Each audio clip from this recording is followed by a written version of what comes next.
The Democrats constantly say this is a democracy, right? Democracy, democracy. And then they constantly tell you how our democracy is at risk. This is the greatest threat to democracy. We've talked about this before, right? I mean, you hear it time and time again. If you watch any news clips or any news channel, for crying out loud, I'm sorry if I'm blowing out your ears, but I keep banging my microphone. I moved it. They're constantly talking about our democracy, right? Even though we are not a democracy. We are not a democracy. Our founding fathers did not want this to be a democracy. They absolutely did not. And, Joe Biden, I'm going to take this down. I'm sorry. Eggy, the patriotic chicken, will come back. Joe Biden constantly says, that MAGA Republicans they don't believe in the Constitution, which is patently false. Republicans, for the most part, I'm going to move this over to make room for these. And I'm going to show you. A lot of them are for the Constitution. They believe in what the Constitution says. So let's see. What did our founding fathers think about democracies? We've got John Adams. Remember, democracy never lasts long. It soon wastes, exhausts, and murders itself. There never was a democracy, yet that did not commit suicide. It is in vain to say that democracy is less vain, less proud, less selfish, less ambitious, or less avaricious than aristocracy or monarchy. So he says that in a letter from John Adams to John Tyler. We have James Madison. Democracies have been found incompatible with personal security or the rights of property. Yeah, no kidding. And in general, been as short in their lives as they have been violent in their deaths. James Madison. John Marshall. Between a balanced republic and a democracy, the difference is like that between order and chaos. I think we see that right now, don't we? Alexander Hamilton says, it has been observed that a pure democracy, if it were practicable, that's a hard word to say, would be the most perfect government. Experience has proved that no position is more false than this. The ancient democracies in which the people themselves deliberated never possessed one good feature of government. Their very character was tyranny, their figure deformity. Another quote from John Adams. Remember, democracy never lasts long. It soon wastes, exhausts, and murders itself. There never was a democracy yet that did not commit suicide, meaning they don't last. Benjamin Franklin. They who can give up essential liberty to obtain a little temporary safety deserve neither liberty nor safety. And isn't that what the Democrats are constantly talking about?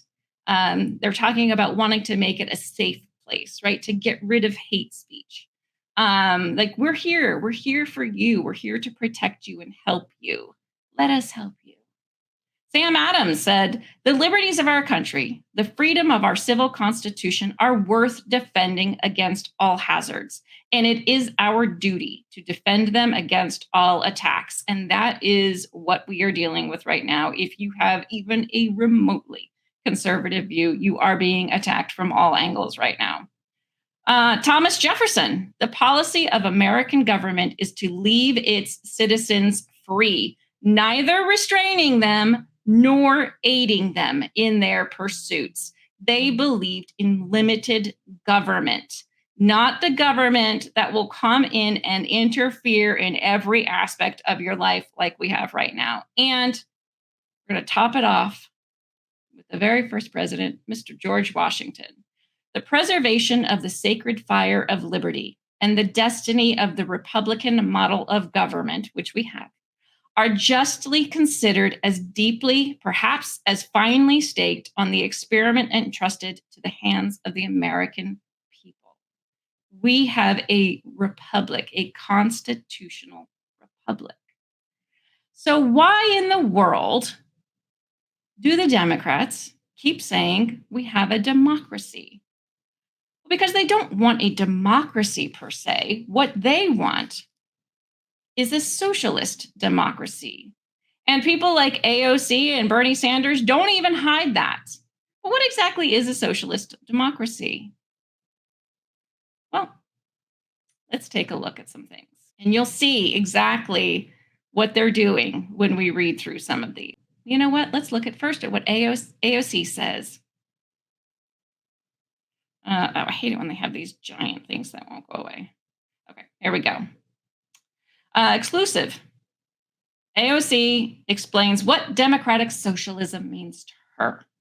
And for those that don't know, she's a card carrying member. Representative Alexandria Ocasio Cortez has described herself as a democratic socialist.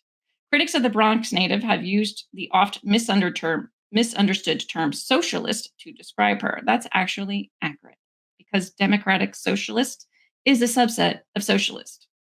Socialism is defined as state-controlled economy in which private property and income distributions are subject to social control. But academics debate what the term actually means. President Trump has tied Democrats to socialism, noting that a progressive agenda could cause the U.S. to fall into a similar state of chaos as Venezuela in his State of the Union address. So when millennials talk about concepts like democratic socialism, we're not talking about the kinds of Red Scare boogeyman. Yeah, they actually are. We're talking about countries and systems that already exist that have already been proven to be successful in the modern world.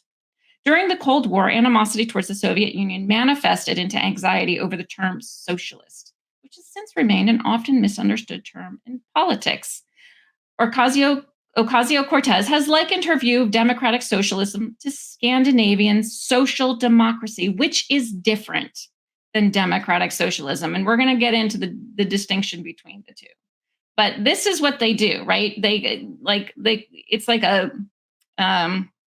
they practice, I was calling it the other day, I was talking to my husband, confusion politics, right? So they say things that aren't exactly true, but they make them very vague and kind of flowery and make them sound nice and wrap them up into very kind of difficult to understand, very generic, general terms to confuse you. And that is the point.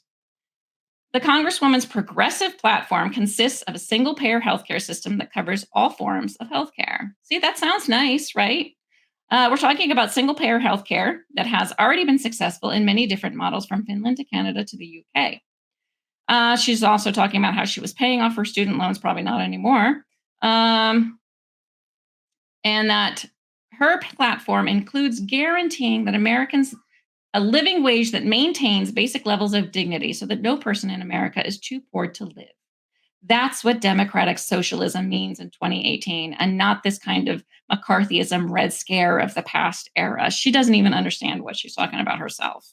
Or maybe she does, and she's just wrapping it up in a pretty little bow. So you know what? Let's go look at what democratic socialism is from the very place that she is a card-holding member of.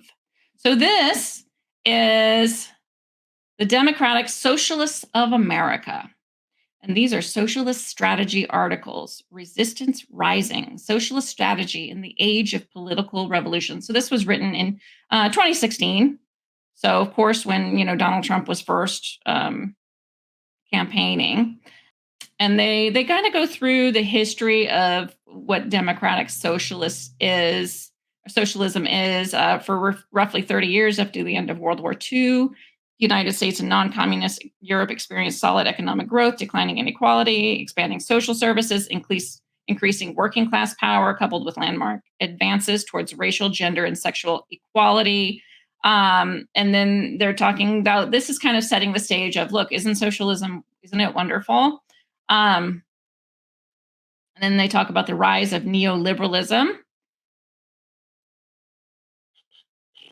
insurgent responses. Let's get down to, challenges facing the left and progressive movements. Yet we must not overstate the strength of progressive and leftist politics today.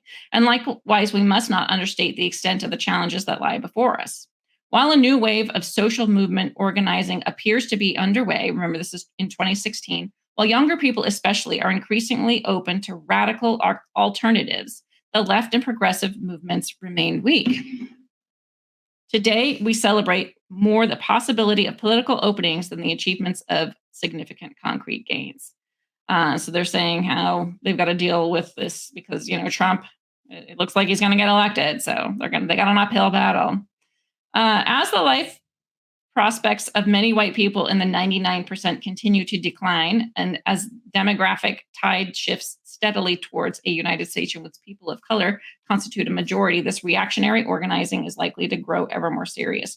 Racist and anti immigrant politics not only represent a direct assault to the civil rights of millions in the form of voter disenfranchisement, harassment, and the deportation of undocumented workers and hate crimes, to name a few, see where this is going, but also serve as an effective tool that economic elites can employ to divide the sections of the working class who, by focusing on racial, ethnic fear and hatred, are unable to forge the ties of solidarity around shared economic struggles against the capitalist class.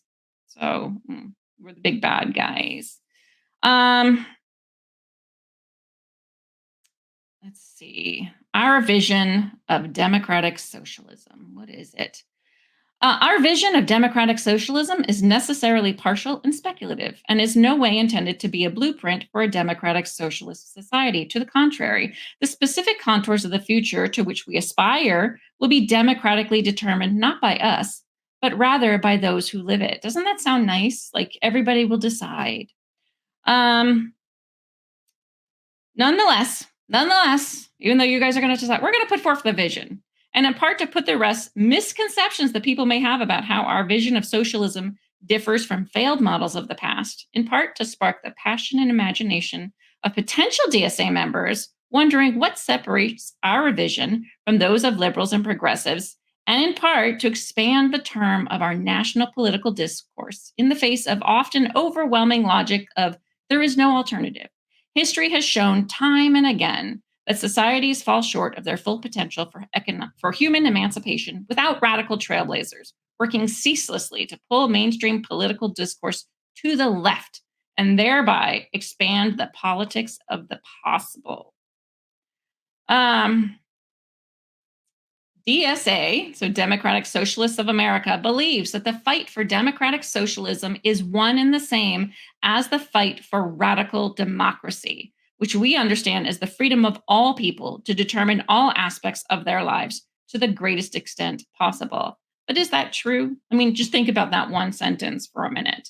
Because if you have, like a public health care, free health care, do you really get to decide what gets paid for, like what your treatments will be? Because you don't pay for it. So do you really have the decision there? Or does the government actually have the decision? The people who are actually paying for your health care, who do you think makes the decisions? I'll give you a hint, it's not you. Our vision entails nothing less than the radical democratization of all areas of life, not the least of which is the economy, even though democracies economically have failed time and time again.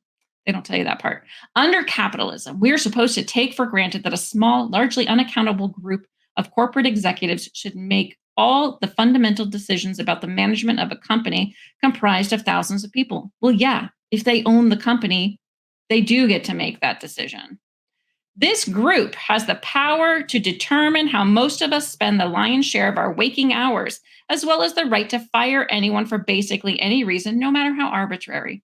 Under democratic socialism, this authoritarian system would be replaced with economic democracy. This simply means that democracy would be expanded beyond the election of political officials to include the democratic management of all businesses by the workers who comprise them and the communities in which they operate. It sounds a bit like socialism, right? Very large, strategically important sectors of the economy, such as housing, utilities, and heavy industries, would be subject to democratic planning outside the market, while a market sector consisting of worker-owned and operated firms would be developed for the production and distribution of many consumer goods. In this society, large-scale investments in new technologies and enterprises would be made on the basis of maximizing the public good. So there are no private companies. So guess what happens in socialist societies like that? They fail to evolve because the government is dictating what moves forward and what doesn't. Crucially, investments in renewable energy and efficient technologies would be prioritized to guarantee ecological sustainability in the future existence of life on Earth. Well, doesn't that sound lovely? They're telling you what they're going to do, but I thought we got to decide that. I guess not. A democratic socialist society would also guarantee a wide range of social rights in order to ensure equality of citizenship for all. Doesn't say just for actual American citizens. Vital services such as healthcare, childcare, education from pre-K through higher education, shelter, and transportation would be publicly provided to everyone on demand free of charge. Further, in order to ensure that the enjoyment of full citizenship was not tied to the ups and downs in the labor market, everyone would also receive a universal basic income. That is a base salary for every member of society, regardless of the person's employment status. Finally, the work week would be gradually reduced and vacation time would be expanded to guarantee that everyone in society would benefited from increasingly efficient technologies that decrease the overall amount of labor needed in the economy, and also to ensure that all who wish to find employment are able to do so. So let's just look at that right here. Everyone in society benefits from increasingly efficient technologies that decrease the overall amount of labor needed in the economy. So they're going to have efficient technologies, which means there are less jobs for people to do. But that also ensures that those who wish to find employment are able to do so. Well, how the heck does that work? If you're going to have increasingly efficient technologies that decrease the amount of labor needed, how is everybody going to find work? Oh, maybe you only get to work part-time because don't forget, you're going to get a base salary. Every member of the society gets a base salary. Isn't this beginning to sound like communism to you? Kind of is to me.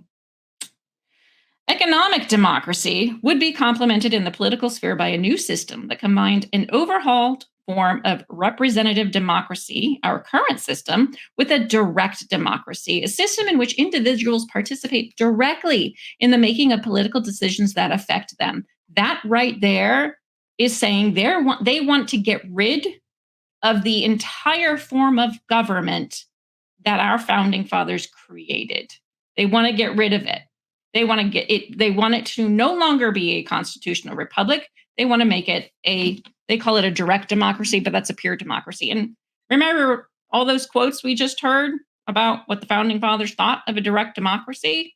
Yet this is what they want to change it into. In this system, the Senate, an extremely unrepresentative political body in which states with very small populations have the same level of representation as the most populous states, would be abolished. Oh my God. And a system of proportional representation would be established so that Congress actually reflects the political will of the electorate. Does it, though? Does it? A democratic socialist government would also implement new referenda and recall mechanisms to hold elected officials accountable during their tenure in office, and a vast system of local participatory institutions would be set up to ensure individuals had a direct voice in political decision making beyond the ballot box. These institutions are going to ensure that citizens have a voice. These institutions would include citizen boards for various government services, program councils at the national and state and local levels for those who receive government services, which is everybody in this system, and municipal and state level citizen assemblies that would be open to all, would be tasked with making budget decisions, much like participatory budgeting processes currently in use around the world today.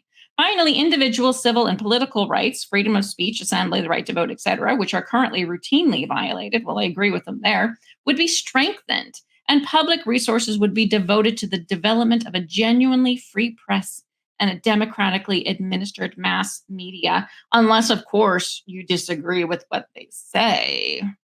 That's got to go. So, is it really freedom of speech at that point? It goes on and on.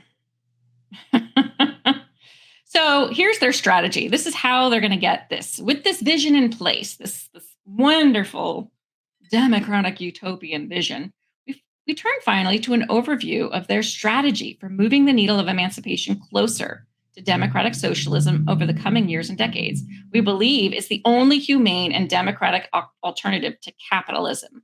But considering our limited resources, which is baloney, the Democrats have plenty of money.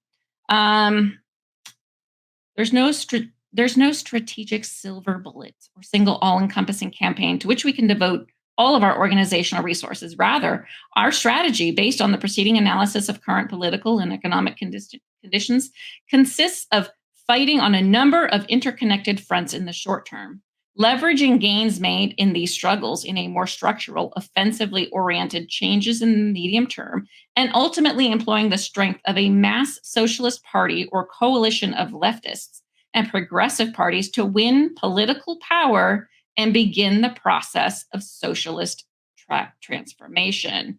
So, in the short term, they want to focus on overcoming the historic bias of our organization towards white, particularly male activists. They're going to do this by building deeper ties with organizations representing poor and working class women and people of color, and devoting significant organizational resources to educating our members about the importance of anti-racist organizations and cultivating a welcome, inclusive DSA chapter. Well, that sounds familiar, doesn't it? Building multiracial, internationally intersexual coalitions. So keep in mind, they wanted to get away from that white male stereotype. So they're going to be basically marketing socialism towards women and people of color. We don't see that happening right now.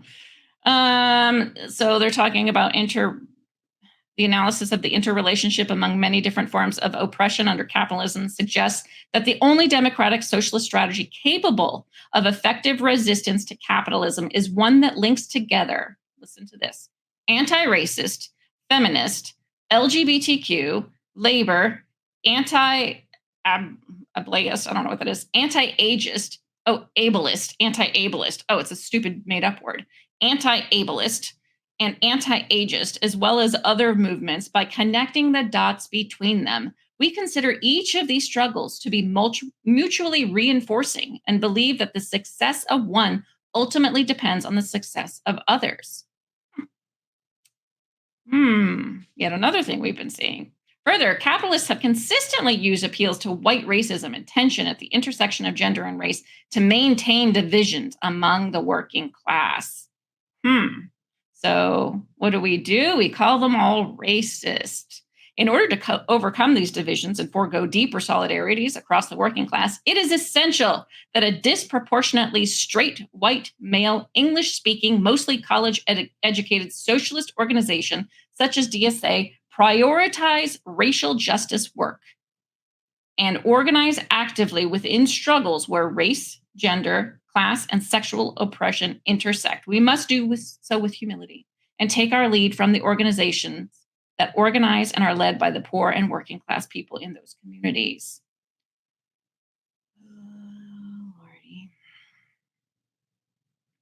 This is talking about the exploitation of workers in the capitalist society. For that reason, we must place the trade union movement and newer and less traditional forms of worker self-organization, worker centers, front and center in our policy priorities. The work is especially necessary today when worker organization is at a historic low after decades of relentless corporate attacks. Individual the most, what does it say? Involve the labor movement in the coming years will be our individual capacities as unionists. We cannot and should not direct our members to find employment in certain sectors of the economy in order to work as rank and file organizers. We can, however, encourage and support our members who become rank and file activists, as well as shop stewards and local uniform officers, and encourage dialogue and coordination in sectors where many DSA members work, such as healthcare, social services, and teaching. Unions need good staff and paid organizers, but a revival of the labor movement will depend above all else on militancy among rank and file workers themselves.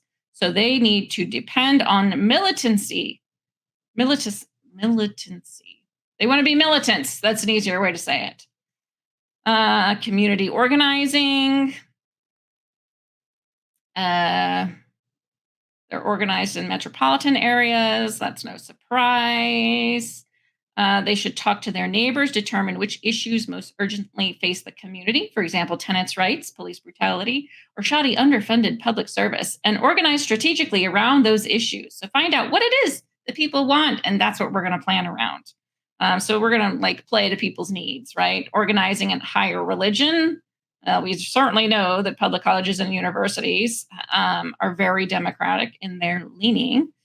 University administrators have replaced state workers with privatized, exploited workers in food and housekeeping. At the same time, they've replaced full-time tenure track faculty with graduate students in the low-paid, no benefits army of adjunct professors. What are they going to do? Free public higher education is a key example of what we might call transformative reform that helps to popularize the idea of socialism and make further more dramatic reforms in the future. So free higher education helps to popularize the idea of socialism. Free higher education would mean taking what should be a universal public good out of the marketplace, putting it under democratic control, and guaranteeing it as a right to all citizens. Funding it by a truly progressive tax system means they're taking a lot more of your money, that salary that we're all going to be getting paid. That makes the wealthy and corporations pay their fair share of government revenue. So where have we heard that before? Increased tax on the rich. Where have we heard that? Electoral organizing. Achieving our goals would require grassroots organizing and street heat, but would also require a critical mass of political office holders to implement them. Although elections in and of themselves will not bring about major political, economic, or social reforms, let alone establish a pathway to socialism. So yet again, they're telling you they're going to overhaul the complete system of government here.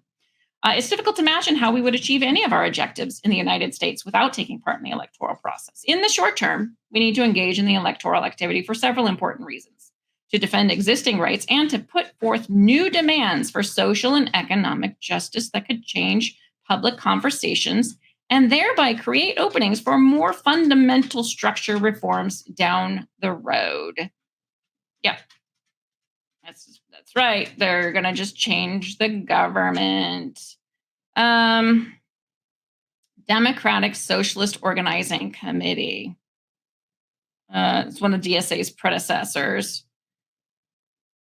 And they're talking about how they were able to do some of that in the 1960s and the 70s.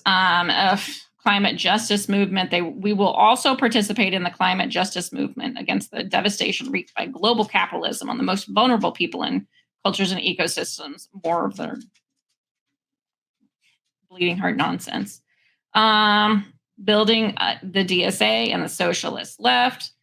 For the foreseeable future, our primary focus will be on building a vibrant, independent, democratic socialist movement and helping to cultivate progressive coalitions capable of wielding political power at all levels. But we should never lose sight of the democratic socialist vision that serves as the guiding thread tying together the many struggles for freedom and equality in which we are constantly engaged day in and day out.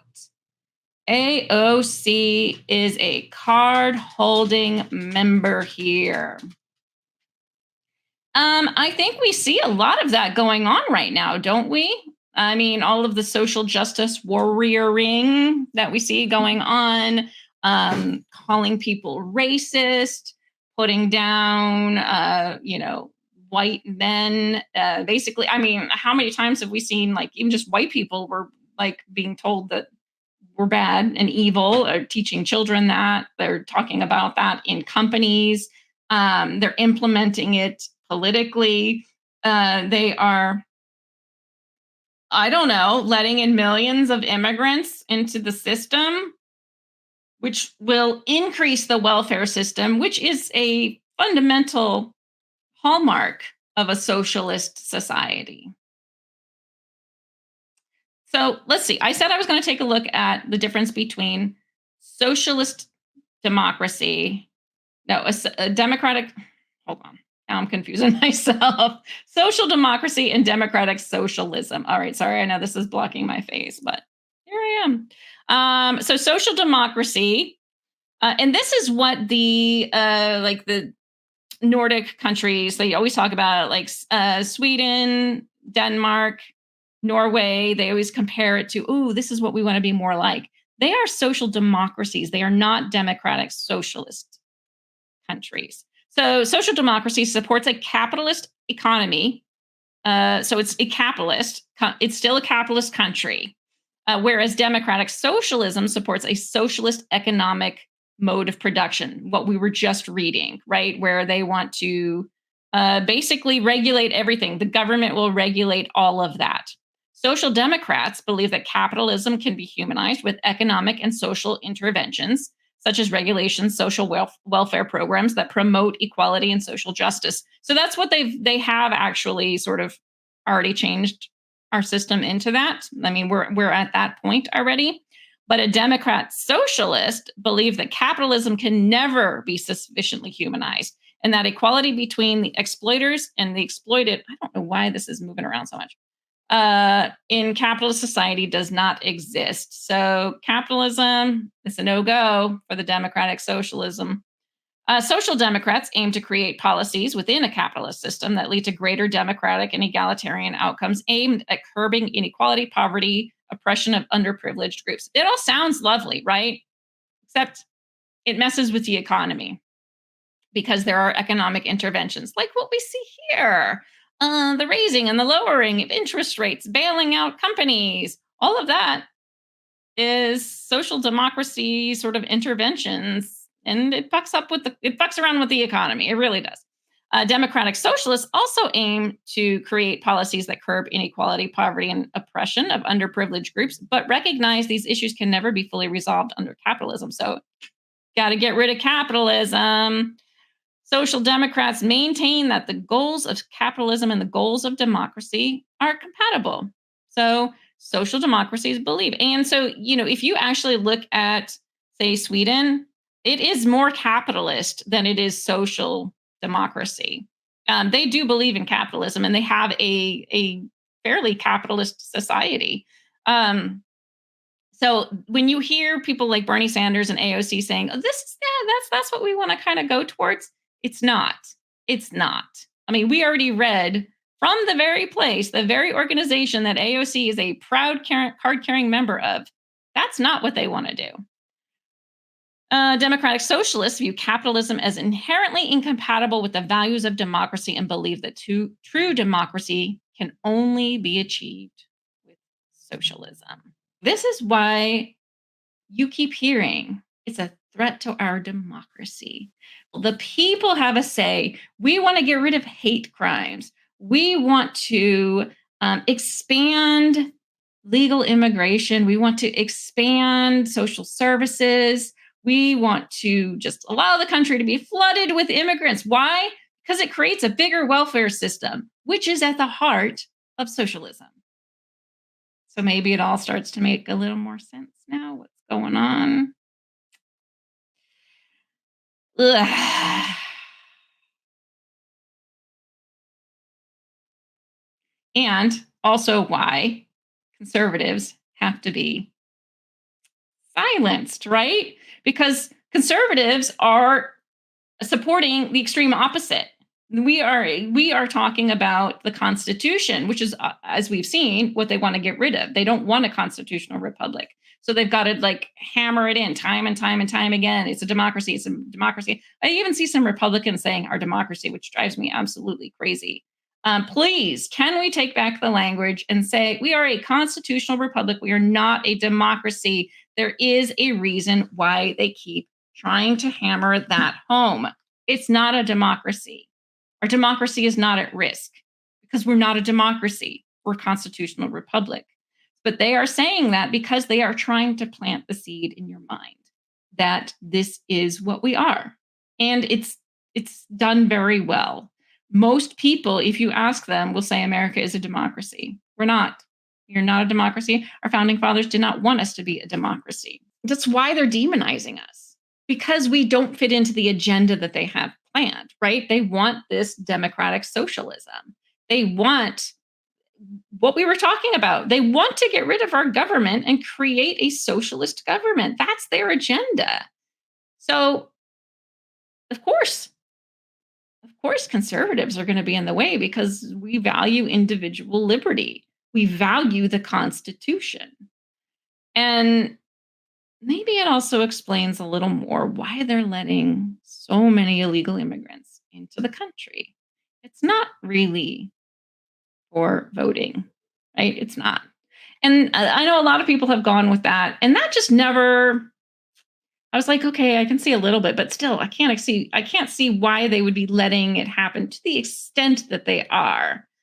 That didn't make sense until I just kind of put two and two together and realized, oh, wait, they want for democratic socialism. They need a big welfare state for that. And guess who's really in charge of it? It's not the people. It's the people who pay for everything, which is the government. So keep that in mind as you hear these things. Like, kind of keep all of this stuff in the back of your mind, like as you're watching the news and listening to what the Democrats are saying. And I think that you might find, like I did, that they're spouting off these ideals, right, of championing groups like social justice groups, right? That's how it started, really, with them. But that's really what's going on. At least in my mind, that's really what's going on. You now have the information. Do with it what you will. Come to your own conclusions. Do your own research.